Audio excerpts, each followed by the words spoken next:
He's a resilient kid, Dr. Patel said. You both are. In the parking lot, my phone rang. My father. How did the appointment go? Clean bill of health. Well, as clean as it gets. That's wonderful. Sarah, your mother and I were wondering, would you and Oliver like to come to dinner this weekend? Nothing big, just us. We'd love to cook for you. I looked at Oliver, who was drawing hearts on the car window with his finger. Let me ask him, I said. I covered the phone. Grandma and Grandpa want us to come for dinner. What do you think? Oliver considered it seriously.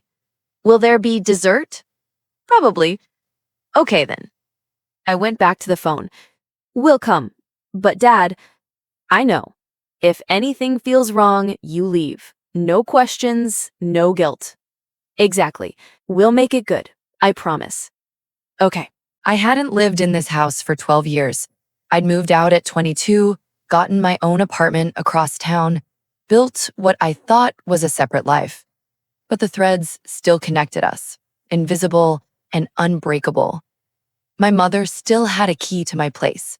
For emergencies, she'd said when I gave it to her 5 years ago, after Daniel was born and I was drowning in new mother exhaustion. Just in case you need help. God, I'd needed help. And she'd been there, sweeping in with her organized efficiency, taking over my kitchen, my schedule, my son, helping me the way a general helps occupy a territory. The apartment was mine on paper, but she'd helped with the down payment. A gift, she'd called it, though gifts don't usually come with monthly phone calls asking how I was managing the mortgage. Wasn't it lucky she'd been able to help? Didn't I feel grateful? I felt trapped. Meredith. My brother Marcus appeared at my elbow, rescuing me from Aunt Caroline's increasingly pointed questions about why I wasn't dating anyone. Mom wants you in the kitchen. I followed him through the crowd, past the dining table, laden with food no one was eating. My mother's parties were always about appearance, not appetite. In the kitchen, Patricia stood by the sink, her back very straight, her hands wrapped around a wine glass she wasn't drinking from. Close the door, she said softly. Marcus obeyed. I felt my pulse quicken. She turned to face us, and for just a moment, I saw something flicker across her perfectly composed face. Anxiety? Fear?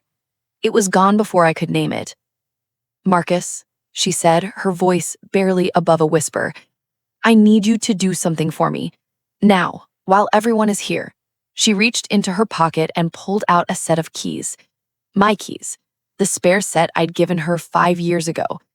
Go to Meredith's apartment, change the locks. The words hung in the air like smoke.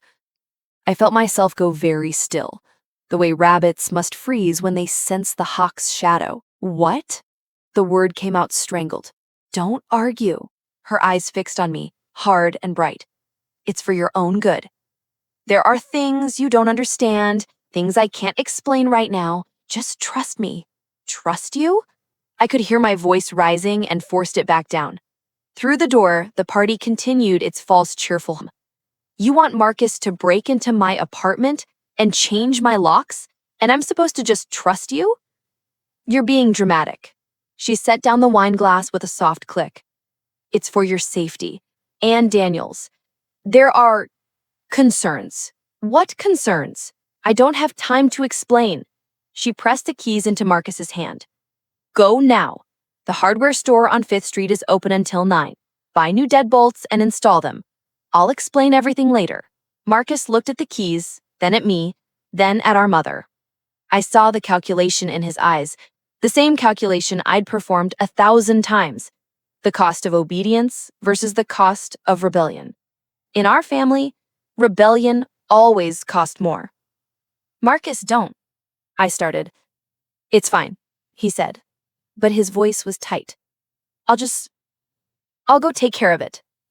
He left through the back door, quiet as a thief. Because that's what he was, I realized. That's what we all were in this family. Thieves stealing from each other, calling it love. Truth. I should have left the party. Should have grabbed Daniel and driven to my apartment. Should have stopped Marcus. Should have done something other than stand in my mother's kitchen with my hands shaking and my throat tight with unshed tears. Instead, I went back to the living room, smiled, nodded, accepted another glass of wine I didn't drink, watched my son play in the garden, and felt like I was watching him from the bottom of a deep well. 43 minutes passed. I counted them on my phone, checking the time every 90 seconds, waiting for Marcus to come back, to tell me it was done, to confirm that my mother had taken the last piece of independence I had left. When he finally appeared at the back door, his face was the color of old newspaper. "Mom." His voice cut through the party chatter like a knife. "Mom, I need to talk to you. Now." Patricia's smile didn't falter, but I saw her fingers tighten on her wine glass. "Marcus, we have guests." Now, something in his tone made people turn, made conversations pause, made my father set down his scotch and move toward us with that particular alertness he got when he sensed trouble. We reconvened in the kitchen. Me, Marcus, Patricia, and Richard. My father closed the door and locked it. "What's going on?" he demanded. Marcus's hands were shaking. "There's police tape on Meredith's door. Yellow tape. Crime scene tape. The whole hallway is blocked off." The kitchen seemed to tilt. I grabbed the counter to steady myself. "What?" Patricia's voice was sharp. "That's not possible. There must be some mistake." "No mistake. I talked to the officer stationed outside. There was a break-in earlier today. Someone forced the door, went through the apartment. They're treating it as a crime scene." "Who?" The word burst out of me. "Who broke in?" "They wouldn't say much, but—" Marcus ran his hair through his head, a gesture so unlike his usual composure that it frightened me more than anything else. "But they asked me why I was there, asked about my relationship to you, asked if I had a key." "Jesus Christ!" My father's voice was low and dangerous. "They think you did it." I showed them my ID, explained I was just checking on the place for my sister. They seemed suspicious, like they didn't quite believe me. I couldn't breathe. My apartment. Violated. A stranger going through my things, Daniel's things, and now Marcus under suspicion because our mother had sent him there at exactly the wrong time. "You need a lawyer," my father said immediately. "Don't talk to them again without representation. I'll make some calls." "Wait." Patricia's voice was too high, too sharp. "This is just a misunderstanding. Marcus, you didn't do anything wrong. Just tell them the truth." "What truth?" I turned on her, and months, years of swallowed anger finally found my voice. "That you sent him to break into my apartment? That you were going to change my locks without my permission? That should clear everything right up. I wasn't breaking in. I have a key." "Had a key," I corrected. "You had a key. Past tense. Because after tonight, you were never getting back in. Were you?" She didn't answer. Didn't need to. The truth was written all over her face. The police called my cell at 9:47 p.m. I was in the car by then, having left the party with Daniel while the rest of the family whispered in corners, making plans, making calls, making everything worse. "Miss Harper, this is Detective Sarah Chen with the Metro Police. I'm calling about the break-in at your residence." I pulled over into a gas station parking lot, my hands numb on the steering wheel. In the back seat, Daniel was falling asleep, his head nodding against the window. "Yes," I managed. "My brother told me." How bad is it?" "That's what I'd like to discuss with you. When can you come down to the station?" "Tonight, if possible." "Tonight? I have my son with me." "Is there someone who can watch him?" "This is important, Miss Harper. We need to talk about what we found in your apartment." The way she said it made my skin prickle. "What did you find?" "We'll discuss that in person. Can you be here in an hour?" I called my ex-husband, Tom. We'd been divorced for 3 years, and our relationship had settled into something civil and distant, co-parenting without the complications of love or hate. He agreed to meet me at a coffee shop, take Daniel for the night. Didn't ask too many questions, which was both a blessing and a warning. Tom had always been good at sensing when I was drowning. The police station smelled like burned coffee and industrial cleaner. Detective Chen was a small woman with sharp eyes and a handshake like a vice.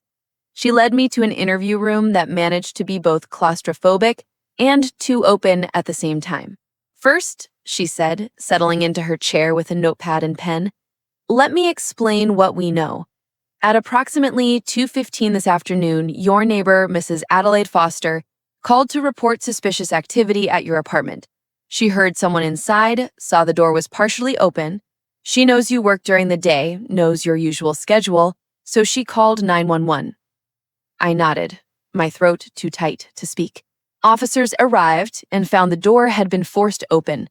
The lock was broken, though not completely destroyed. Inside, we found evidence of a thorough search. Drawers opened, papers scattered, photographs removed from frames. My photos? The words came out strangled. Pictures of Daniel, of me and Tom before the divorce, of my college graduation. Memories made physical. Several were on the floor. One was torn. She slid a photo across the table. It was from Daniel's 3rd birthday party. Him blowing out candles, his face scrunched up with effort and joy. Someone had torn it vertically, right down the middle, separating him from me in the image. My hands were shaking so hard I had to clasp them together.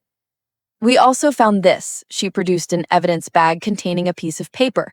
Even through the plastic, I could read the words written in black marker. Tell your mother the truth. She always comes home. The room spun. Tell your mother the truth, I repeated. I don't understand. Neither do we yet. Miss Harper, do you know anyone who might want to frighten you? Anyone with a grudge or someone from your past? I shook my head, my mind racing. The message didn't make sense. My mother was Patricia. I was someone's mother. Who was supposed to tell whom what truth? What about your family? Detective Chen asked, her pen poised. Your brother was at your apartment tonight. That's an interesting coincidence. He didn't do this.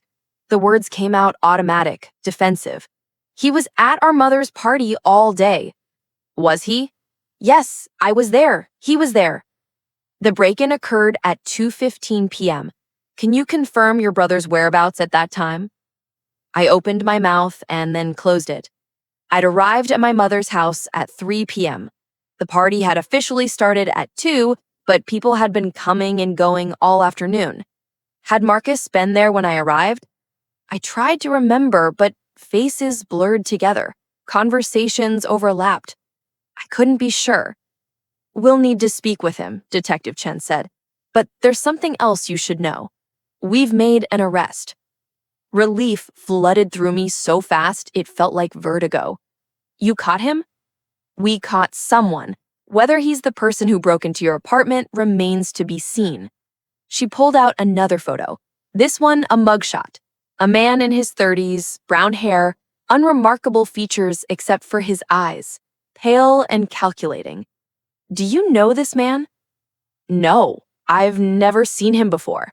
His name is Eric Kowalski. He's the nephew of your landlord, Michael Kowalski. Does that name mean anything to you? My landlord? I mean, yes, obviously, but I barely know him. We've met maybe 3 times in 5 years.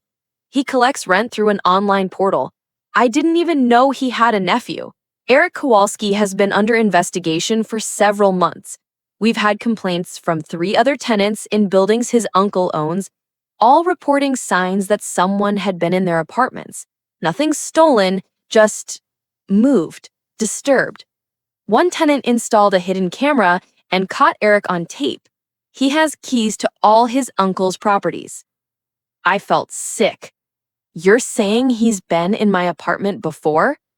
We don't know, but when we picked him up tonight, he was 2 blocks from your building. He had a key ring with him. One of those keys fits your door. Oh my God. We're processing his car now, looking for evidence. If he's been entering your apartment without your knowledge, we'll find proof. She leaned forward. But here's what's strange, Miss Harper. Eric Kowalski doesn't fit the profile of a simple voyeur or thief. The note we found in your apartment, the torn photograph, those suggest a more personal motivation. And when we arrested him, he said something interesting. She let the silence stretch. I wanted to scream at her to just tell me, but I forced myself to wait. He said, "You should be talking to her mother, not me." The coffee I'd drunk earlier rose in my throat. What? Those were his exact words. You should be talking to her mother. Would you like to explain what that means? Conclusion. I called my mother from my car in the police station parking lot. It was 11:47 p.m. She answered on the first ring. Meredith, where are you? Daniel is with Tom. Mom, we need to talk. This really isn't a good time. My father and I are dealing with Marcus's situation. The police arrested someone, a man named Eric Kowalski, the landlord's nephew. Silence. Not the silence of surprise, but the silence of recognition, of fear. Mom, do you know that name? I might have heard it somewhere. Why? Don't lie to me. My voice broke. Please, for once in my life, don't lie to me. They found a note in my apartment. Tell your mother the truth. Eric Kowalski said they should be talking to you, not him. What the hell is going on? More silence. I could hear her breathing fast and shallow. She finally said, I need you to come home. To my home. Right now. Don't talk to the police anymore. Don't make any statements. Just come here. Tell me, Meredith. Tell me why, or I go back in there and tell them everything. The key you had, your plan to change my locks, the fact that you're clearly involved in this somehow. Tell me the truth, Mom. For once, just tell me the fucking truth. I'd never spoken to her that way before. Never raised my voice, never cursed, never demanded anything. I heard her sharp intake of breath. 30 minutes. Come to the house. My father and I will explain everything. She hung up before I could respond. I drove to my parents' house in a fugue state, my body moving on autopilot while my mind spun in circles. What could possibly connect my mother to a man who broke into my apartment? What truth was I supposed to tell her? What had I stumbled into? The party detritus was still visible when I arrived. Empty glasses on tables, plates of untouched food in the kitchen. My parents sat in the living room, my father with his scotch, my mother with her hands folded in her lap like a penitent child. Marcus was there too, looking hollowed out and decades older than his 36 years. Talk, I said from the doorway. My father stood. Sit down, Meredith. This is complicated.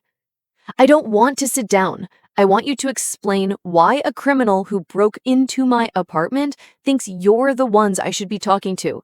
Because I hired him, my mother said. The words dropped like stones. I stared at her, unable to process what I'd just heard. You, what? I hired Eric Kowalski 3 months ago to retrieve some documents from your apartment. What documents? I don't have anything. Yes, you do. My father's voice was sharp. You have a box of your grandmother's papers. You took them when she died 2 years ago. You said you wanted to look through them, sort through her photos and letters. I'd forgotten about that box. It was in the back of my closet. One of those things you mean to deal with and never do. Grandma's papers? That's what this is about?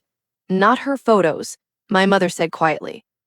Her financial records. Meredith, your grandmother, she kept everything. Every receipt, every statement, every transaction, including ones that involve your father and me. The puzzle pieces were sliding together, but the picture they made was impossible. What kind of transactions? My father drained his scotch in one swallow. For the past 15 years, your mother and I have been moving money. Large amounts of money. Through offshore accounts, shell companies, creative accounting, we've been minimizing our tax burden. You mean evading taxes. Call it what you want. We've been careful, very careful. But your grandmother was our accountant before she retired. She handled everything, and she kept copies of everything. We thought we'd retrieved all the records when she died, but apparently she'd made a second set. And those ended up with you. I felt like I was falling. So you hired someone to break into my apartment? To steal from me? To retrieve what belonged to us? My mother corrected. We couldn't just ask you for them. You would have wanted to know why. You would have looked through them, and then you would have understood what we'd done. You're damn right I would have. I was shaking now, rage and betrayal warring inside me. You committed fraud for 15 years. How much money are we talking about?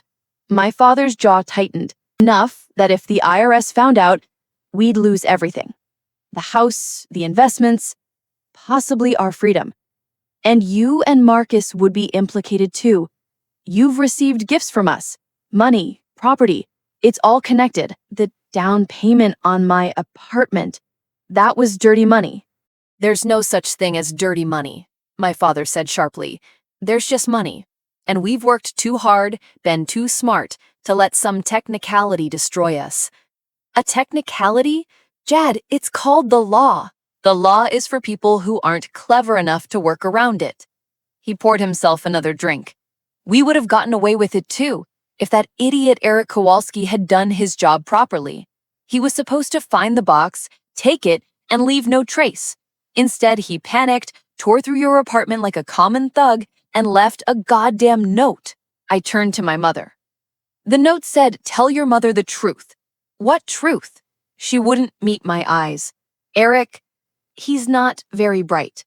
I think he was trying to threaten us, to say that he knew what was in those documents and he could expose us if we didn't pay him more. You mean blackmail you? We've already paid him once. We're not paying again. My father's voice was hard. Let the police have him. He'll take the fall for the break-in and we'll claim we know nothing about any of it. As far as anyone's concerned, he's just a criminal who targeted random apartments. I looked at the three of them, my father with his arrogance, my mother with her guilt, my brother with his silence, and felt something crystallize inside me. A decision. A line. Where are the documents now? I asked quietly. Still in your apartment, presumably, my father said. Eric didn't get them, but we need you to retrieve them. Bring them to us, destroy them, and then we never speak of this again. And if I don't, then we all go down together. His eyes locked with mine. You're not innocent in this, Meredith. You've benefited from our planning for years. The money we've given you, the opportunities we've provided, all of it came from the same source. If we fall, you fall. He was right. Technically, legally. But staring at him, I realized something. I didn't care. I'd spent my whole life being complicit in their games, their manipulations, their casual cruelty disguised as love. I'd let my mother have a key to my apartment, let her into every corner of my life. I'd accepted their money and their help and told myself it was normal, that all families work this way. But they didn't. This wasn't normal. This was a cage I'd helped build around myself. No, I said. The word hung in the air like a thunderclap. No, my father repeated, his voice dangerous. No, I'm not going to help you. I'm not going to destroy those documents. I'm going to turn them over to the police. My mother gasped. Meredith, you can't. Watch me. I was surprised by how calm my voice sounded, how steady. I'm going to tell them everything, about the documents, about Eric Kowalski, about what you tried to do. And then I'm going to walk away from all of you. You'll destroy yourself, my father said. Your reputation, your future, Daniel's future, maybe. Or maybe I'll finally be free. I turned to leave, and my mother's voice stopped me. Meredith, please, think about what you're doing. Think about your family. I looked back at her. She was crying now, tears cutting tracks through her perfect makeup, but I felt nothing. No sympathy, no guilt, just a vast, echoing emptiness where love used to be. You're not my family. You're just people I used to know. I walked out of that house and didn't look back. The next morning, I met with Detective Chen again. This time, I brought a lawyer, Not one of my father's corporate sharks, but a friend of Tom's who specialized in financial crimes and had a reputation for integrity. Together, we laid it all out. The documents in my grandmother's box, my parents' admission of fraud, the connection to Eric Kowalski. This is going to be a long process, Detective Chen warned me. And it's going to get ugly. I know. Your parents will hire expensive lawyers. They'll try to drag you down with them. Let them try. She studied me for a long moment. Why are you doing this? You could just walk away, claim ignorance, start over somewhere else. Because, I said slowly, I have a son, and I don't want him growing up in a family that teaches him that love means control, that money matters more than truth, that you can break any rule as long as you don't get caught. I want him to know that some things are worth fighting for, even if it costs everything. The investigation took 6 months. 6 months of lawyers and depositions, of reporters camped outside my apartment, of old friends suddenly unavailable, of frozen bank accounts and seized assets. My parents fought viciously, denied everything, tried to paint me as a vindictive daughter seeking revenge for imagined slights. But the documents didn't lie. My grandmother's meticulous records showed everything. 15 years of fraud, millions of dollars hidden, taxes evaded. The evidence was irrefutable. In the end, my father was sentenced to 4 years in federal prison. My mother got 3 years, suspended to house arrest due to health issues. They lost the house, the investments, their reputation, everything they'd built their lives around. Gone. Marcus testified against them, trying to save himself. It didn't work. His involvement was too deep, too documented. He got 2 years. As for me, the prosecutors decided not to file charges. My lawyer argued successfully that I'd been a victim of my parents' schemes, not a willing participant. The down payment on my apartment was seized, along with a few other gifts, but I was allowed to keep my job, my freedom, and Daniel. We moved to a smaller place across town. 1 bedroom instead of 2, no view, no granite countertops. I had to pick up extra hours at work to make rent. Tom helped when he could, took Daniel more often, became the kind of co-parent I'd always hoped he could be. It was hard. God, it was hard. There were nights I lay awake wondering if I'd made the right choice, if destroying my family had been worth it, if I should have just taken the documents and run. But then I'd watch Daniel in the morning, eating cereal at our tiny kitchen table, chattering about school and friends and his latest obsessions, and I'd know. He was growing up in a home without secrets, without manipulation, without the weight of unspoken lies crushing him into a shape that wasn't his own. He was growing up free. And so was I. 2 years after the trial, I got a letter from my mother. It arrived on a Tuesday, forwarded from my old address. Her handwriting on the envelope was shakier than I remembered.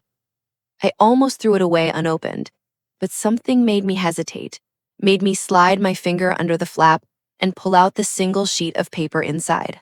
Meredith, I don't expect you to forgive me. I don't expect you to respond to this letter or to ever speak to me again. I just wanted you to know that I understand now. What we did to you, what we took from you.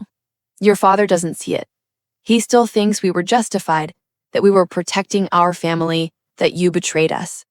But I've had a lot of time to think, sitting in this house, wearing this ankle monitor, watching the life I built crumble around me. We did betray you first. Long before you ever walked into that police station, we betrayed you every time we chose control over trust, every time we chose money over honesty, every time we chose our comfort over your freedom. I used to think that love meant keeping you close, keeping you safe, keeping you under my protection. Now I understand that all I was really doing was keeping you trapped. You were braver than I ever was. You chose truth. You chose integrity. You chose to give Daniel something I never gave you, a life without lies. I'm proud of you. I know I have no right to say that, no right to claim any part of your success, but I am. I'm proud of the woman you've become. despite everything we did to break you. I hope you're happy, Meredith. I hope Daniel is happy. I hope you found the peace we never let you have. I'm sorry. For all of it. For everything, Mom. I read the letter 3 times, standing in my kitchen while Daniel watched cartoons in the living room. I waited for the tears to come, for the anger, for something. Instead, I felt only a quiet sort of closure, an ending, finally, to a story I'd been trying to finish from my entire life. I folded the letter carefully and put it in a drawer, not throwing it away, but not putting it somewhere I'd see it every day either. Just acknowledging it existed, acknowledging her pain, and then moving on. That night, I tucked Daniel into bed and sat with him while he told me about his day, the friend who shared his lunch, the book he was reading, the science project he wanted to start. Small, ordinary things, beautiful things. Mom, he said sleepily, his eyes already closing. Are we okay?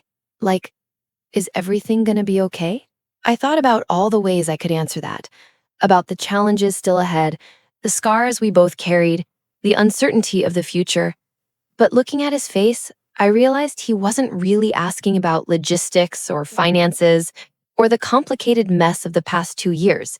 He was asking if we were safe, if we were loved, if we belonged to each other. Yeah, baby, I said, smoothing his hair back from his forehead. We're okay. We're more than okay. Good. He yawned. Love you, Mom. Love you too. I turned off his light and stood in the doorway for a long moment, watching him sleep. Outside, the city hummed with its usual chaos, traffic and voices, and the endless churn of other people's lives. But in our small apartment, in this space we'd built from scratch, there was only peace. I'd lost my family. I'd lost my inheritance. I'd lost the comfortable lie I'd been living. But I'd found something better. I'd found the truth. And the truth, it turned out, had set me free. I looked at my son, who was building a Lego spaceship at the kitchen table with his tongue stuck out in concentration. 1 hour, I said. And if he seems uncomfortable, you leave immediately. Agreed. And Dad, this doesn't mean everything's forgiven. This is just a start, he finished. I know. Thank you. He arrived the next day with a massive box of Legos and tears in his eyes. Oliver looked up from his spaceship, his expression guarded. Hi, Grandpa. Hi, buddy. My father's voice cracked. I'm so glad to see you. They stared at each other for a moment. Then my father got down on his knees, putting himself at Oliver's level. I need to tell you something important, okay? Can I? Oliver nodded slowly. I'm sorry, my father said. I promised to be at your surgery, and I wasn't there. I broke that promise, and that was wrong. You deserved to have family with you, and I chose something else instead. That was my mistake, not yours. And I'm really, really sorry. Oliver's eyes were wide. Okay, I can't change what happened, but I can promise to do better, to actually show up from now on. Would that be okay? If I tried to do better? I guess so. That's all I can ask for. My father held out the Lego box. I brought you something. It's a space station. Thought maybe we could build it together sometime. Oliver took the box carefully. Today? If your mom says it's okay. I nodded. They built for 2 hours. I watched from the kitchen, keeping distance but staying present. My father was careful, gentle, letting Oliver take the lead, making space for him, actually being there. When it was time to leave, Oliver hugged him. Brief, tentative, but genuine. Thanks for coming, Grandpa. I read it aloud. My mom is my hero because she never left me. Even when everyone else did, she stayed. She says love means showing up. That's what heroes do. My vision blurred. Oliver, do you like it? I pulled him into a hug, careful of his still healing chest. I love it. I love you so much. I love you too, Mom. That night, I hung the drawing on the refrigerator with a magnet shaped like a heart. Every time I looked at it, I remembered why the boundaries mattered, why the 50 cents meant something. Because love isn't just words. It's not promises made in comfortable moments. Love is showing up. Love is staying. Love is choosing someone when it costs you something. My family was learning that. Slowly, imperfectly, but learning. And Oliver, brave, resilient, beautiful Oliver, would never again question whether he was worth showing up for. Because I'd shown him, every single day, that he was. Epilogue. The savings account still has 50 cents in it.